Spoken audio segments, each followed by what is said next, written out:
Hello and welcome to Bloomberg Quint Live. I'm Alex Matthew. So, big selling in the markets in the last hour of trade ahead of the F&O expiry tomorrow. But a lot more happened during the day. What did you miss? Let's start with the headlines. Indian equity benchmark snapped a two-day winning streak after touching new record highs during the session. Axis Bank will tread with caution on project financing over the next credit cycle as the bank corrects some of the mistakes that led to a surge in bad loans. That's the message coming in from Shikha Sharma, the MD and CEO of Axis Bank. Oil prices slipped from the 2.5-year high that it hit in the previous session.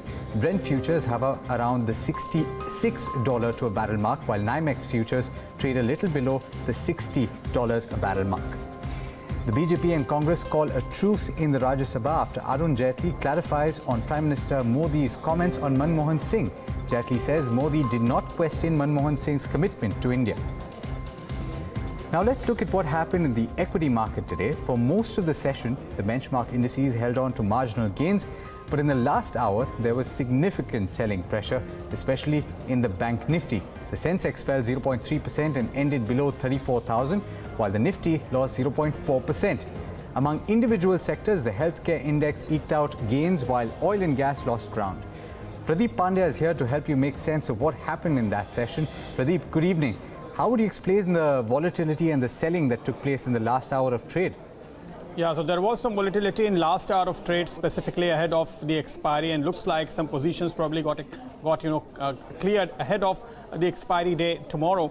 If you look at it, both Sensex and Nifty corrected quite a bit. Also, mid cap and small cap came under selling pressure, while better part of the day we saw higher volume on advancing stocks, and there was not much significant pressure on the sell side, but that actually emerged in last hour of trade.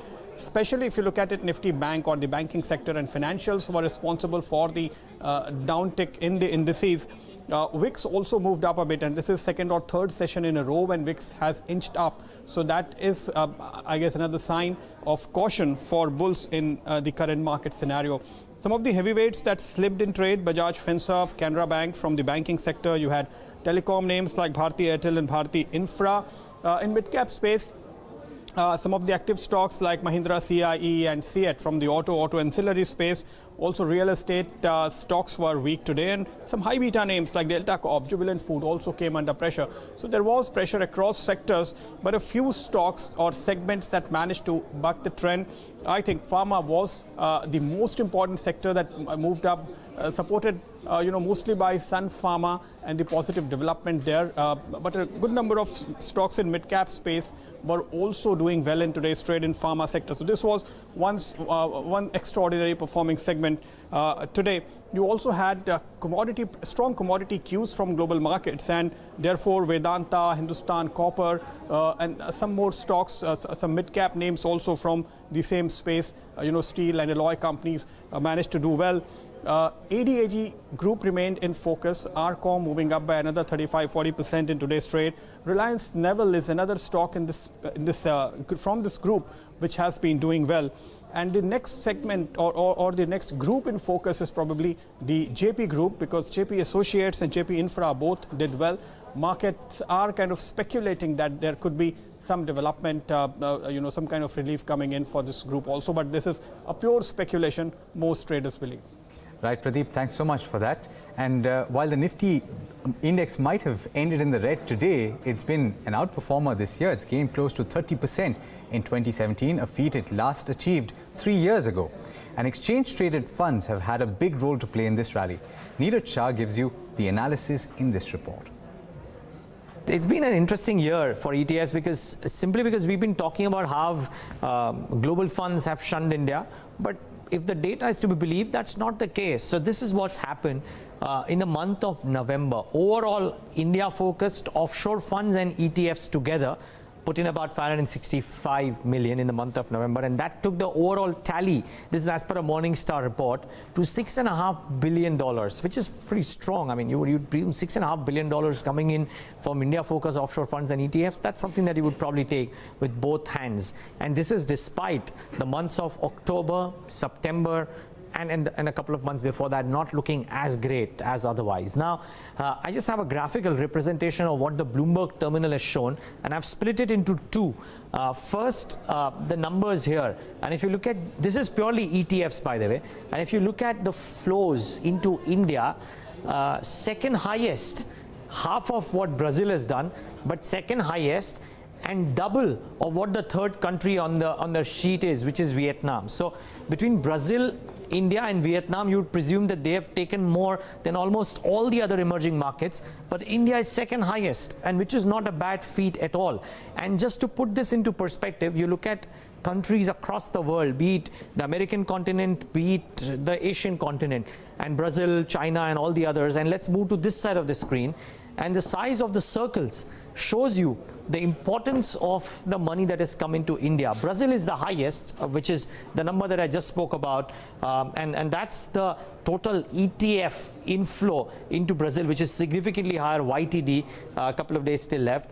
But then you take a look at across the world and the whole sheet, and the circle in India, second highest, fairly high, the ETF funds. Compare that to the rest of the region, and if you can take this box out now, the total number is well known now. I've already marked it about 1516. But look at, just if you can take this box out, look at this large big circle which is India, compare it to almost all the other circles which have got some outflows as well and some small inflows too. India really stands out. So of course, if you look at the whole chart, you'd probably believe that Brazil stands head and shoulders above the rest, and yes it does, but India is not too far behind. So while we've had our share of outflows in 2 or 3 months, ETFs in particular and offshore dedicated funds in the month of November and otherwise have actually been net buyers. And people say that ETFs, you would argue that because of the easy exit, it's fickle money, but offshore dedicated funds putting in so much of money certainly seems to be indicating that people do believe in the India story. Well, the Modi government's infrastructure and affordable housing drive puts one sector in the sweet spot, and that's cement. Harsha Upadhyay of Kotak Mahindra Asset Management expects that both capacity utilization and pricing power will improve for cement companies. In a conversation with Bloomberg Quint, he adds that he is bullish on auto and its subsectors as well. Listen in. We do have some commodity bets in our portfolios, but we have been very, very stock specific. As we were late into getting into some of these stocks, we thought that it's not prudent to play an overweight call on the entire commodity space. So to that extent, we have been selective. As far as domestic commodities are concerned, we are more positive, which is cement. We believe that there is fairly good tailwind in terms of higher spending that's likely to happen on the infrastructure side, and the execution will start to pick up in 2018 and 19, and definitely that is a sector which is more insulated in the overall context because the entire production as well as supply is in the local market. So we believe that as capacity utilizations go up in the industry, the pricing power will continue to remain strong, and hence profitability will move up substantially from these levels. So within commodities, we believe cement is likely to do well over the next 1 or 2 years. Mm-hmm. Well, you want to review your bets in NBFC space, and you will be watching it closely. The other key sector that did well over 2017 was auto ancillary, that also includes tires. Do you think this story will at least continue in 2018? At least on the volume growth front, there seems to be no red flags as of now. Most of the subsegments of the auto sector continue to remain healthy in terms of growth rates. We have also seen rural economy participating in auto volume growth. I think that's definitely a positive as compared to the previous year, where we have seen two-wheelers and tractors picking up in terms of volume growth over the last 6-8 months. I think that trend is likely to continue into 2018 as well. So on auto, while valuations are high, still growth continues to be quite strong. So we continue to hold some positions in auto sector. And Harsha, I heard you mention cement as a space that could do well. Is it more a regional focus that you have? I mean, is it a lot more bottoms up for you, or do you believe the space at large, because of, you know, countrywide factors, could actually do well? See, what we are looking at in the cement sector is the fact that the players who have been adding capacity through the downturn are the ones who are going to really cash in on the opportunity when the demand picks up. So we are looking for companies with lower capacity utilizations and who have held on to their pricing power in this downturn. And if the companies are going to benefit from the demand uptick, these are the companies which will definitely benefit, because they have anyways done their business quite well even during the downturn, plus they have added to their existing capacity. So in this entire cement sector, we are looking for opportunities where capacity utilizations are in the region of 65 to 70%, for example, and who have been able to maintain their profitability levels. And as we head into higher capacity utilization levels, these are the players which we think will benefit disproportionately, and that's where higher stock performance is also likely to come. Right, and if you chose to invest in Indian equities this year, chances are that you've made a decent return. But there are some stocks that have done significantly better than others. On our special series, Multi-Baggers of 2017, today we're talking about Himadri Specialty Chemicals. Yatin Mota is here to tell you why this stock has earned the multi-bagger tag. Yatin? Thanks for that. And if you look at Himadri Specialty Chemicals, that stock is up nearly 5 times in this calendar year 2017. Now, if you look at the company, really, it's into various products in the specialty chemical space. So, coal tar pitch, SNF and carbon black, these are the key products of the company. And now, if you look at the aluminum industry, the key raw material is coal tar, because of which, we have seen a good uptick in demand coming in. As far as the revenue breakup is concerned, coal tar pitch forms majority of the revenue, which is almost 53% here. And the remainder comes in from carbon black as well as, other business segments, carbon black being one of the largest segments for the company. Now, if you look at the next slide, really, it will tell you how really the company's financials shaped up. Now, if you look at the revenue growth, that has been quite strong for the last few quarters. Remember, in FY16 they had a EPS loss, so the company was reeling into losses. But look at this, FY17 they clocked in an EPS of 2 rupees, and for the first half, which is the last 2 quarters, they've reported an EPS of 2.4%. So strong turnaround in operations is what we saw as far as Himadri Specialty Chemicals is concerned. Margins also saw good growth coming in. Not only that, which is the revenue P&L account, the balance sheet also saw some significant improvement. So from a debt to equity level of one times, the company debt to equity fell to 0.6%, which means that the debt also for the company came down significantly as a percentage of equity as well. Debt to EBITDA also saw some good improvement. The next slide will really show you how things are working for the company. So we had anti-dumping duty on carbon black. The graphite market saw some improvement because of capacity shutdown in China, and also the margins for carbon black business moved up. If you look at the next slide, also we have a couple of positives for the company, wherein we have seen the capacity utilization improve from a level of 46% to a level of 61% for FY17, and also volumes saw some good growth coming in from a period of FY17 to FY15 to FY17. Blended EBITDA, that is one parameter to look at the specialty chemical business. From a level of 4,500 rupees per ton, the EBITDA on a blended basis moved up to nearly 7,000 rupees. So the kind of realization improvement we saw along with volume improvement clearly has translated into strong margins as well as strong profitability. Of course, something that investors worry about is the key risks that one needs to see is the kind of volatility that we could see in raw material prices as well as in the end product prices, because there is anti-dumping duty, and if that goes, there could be some pressures. But look at this, return on equity still lower at 7.5%. However, return on capital improved substantially to a level of 14%. Price to earning, which is a valuation benchmark, not really cheap. So 34 times is where Himadri trades at this point in time, simply to do with the fact that the market is expecting strong turnarounds and strong profit growth moving forward. And finally, as I was mentioning, volatility in global aluminum demand, carbon black prices, removal of anti-dumping duty, and foreign exchange fluctuation is something that are the key risks that one should look at before looking at the run-up that we saw for Himadri Specialty Chemicals. So probably on the risk side, these are the few factors one needs to keep in mind, and that's Himadri Specialty Chemicals for you. Nearly 5 times is what the share price delivered in the last 12 months. Thanks so much, Yatin, for that. And based on the track record so far, it's clearly a stock that you're going to have to watch out for. But here's a Bloomberg Quint exclusive. Managing Director and CEO of Axis Bank, Shikhar Sharma, says that the surge in bad loans over the last 2 years is a result of risks that were not easy to see. Speaking to Ira Dugal, Sharma acknowledged that part of the problem was also due to concentration risks that banks allowed to grow on their balance sheets. Here's a small portion of that conversation. So I think in the corporate growth cycle, again, there have been three factors. One is the capex cycle has been weak because there's been a lot of this capex which has gone and got stuck and is unproductive. So a lot of people, their focus would be to go and acquire some of these stressed assets, make them productive rather than start a new capex cycle. Then you had the whole issue of WPI deflation or very low inflation, which meant working capital requirements got suppressed as well. And you had the third issue of a lot of liquidity in the system post-demonetization. So borrowers actually going to the market rather than coming to the banking sector.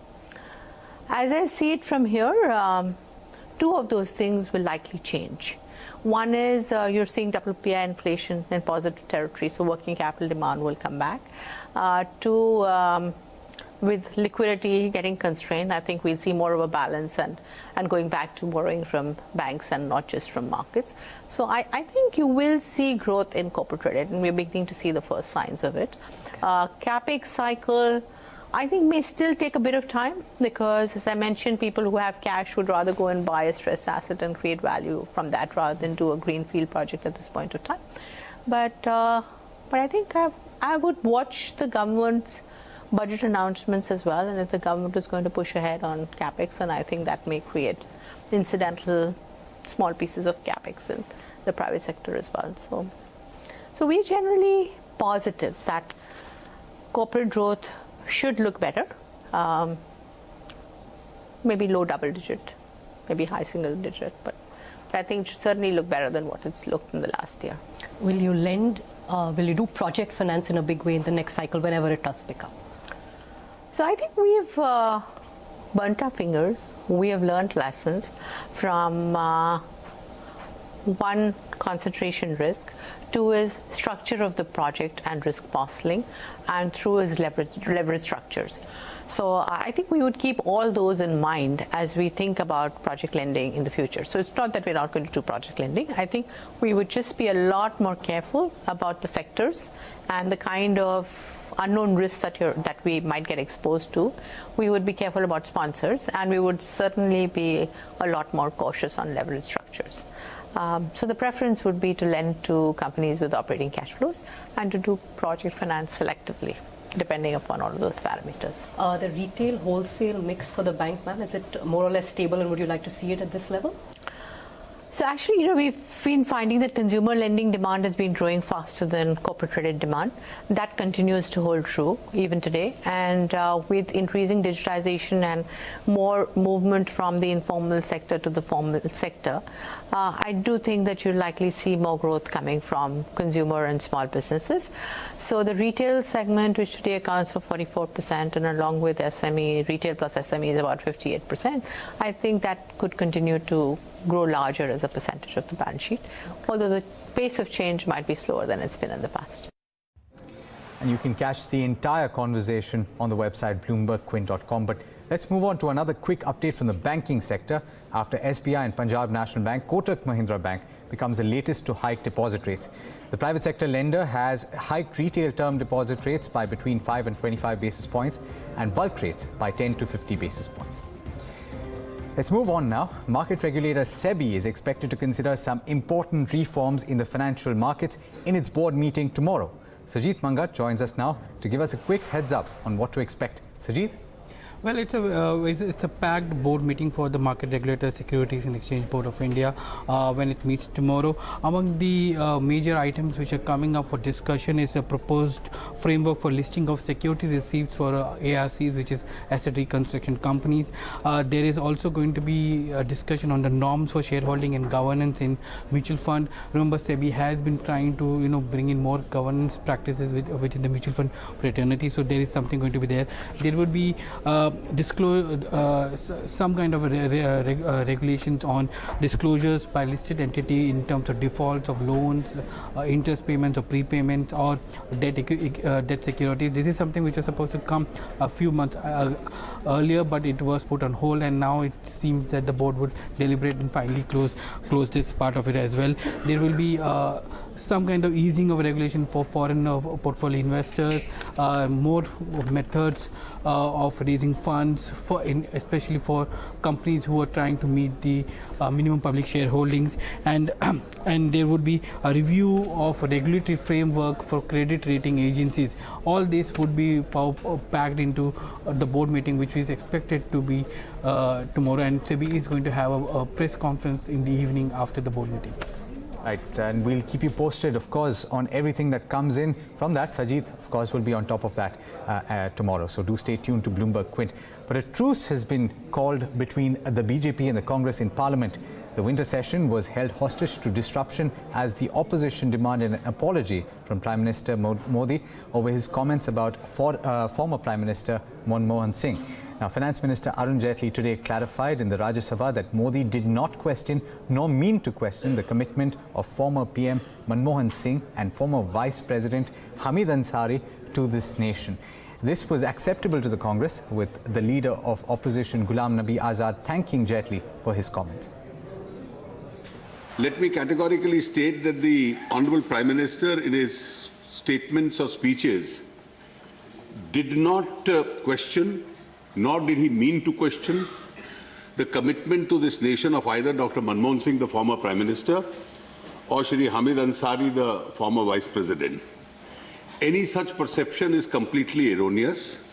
We hold these leaders in high esteem, as also their commitment to this nation.